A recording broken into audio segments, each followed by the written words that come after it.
ఈ సందర్భంగా ఒకటే నేను ఆశిస్తున్నా, నేను ఒక సైనికుడిని, నిరంతరం పోరాటం చేస్తా. నా శక్తి, నా ఆయుధాలు మీరే. మీరు నేను కలిస్తే ఇంకా అద్దు ఉండదు, ఆకాశమే అద్దుగా ఏ పనైనా చేయగలుగుతాం.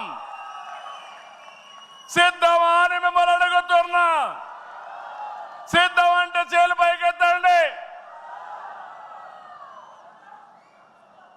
ఎన్నో యుద్ధాలు చేసిన మనం, ఎన్నో కార్యక్రమాలు, వినూత్నమైన కార్యక్రమాలకు జయప్రదం చేసిన మనం ఈరోజు మళ్ళా ఒకసారి మీరు ఆలోచిస్తే తెలుగుదేశం పార్టీకి ఒక బ్రాండ్ ఉంది. నీతి నిజాయితీ రాజకీయాలు చేస్తాం, ఒక విజన్తో పనిచేస్తాం. పాజిటివ్ పాలిటిక్స్ మన విధానం. రాష్ట్రం ఫస్ట్ అనేది మన సంకల్పం.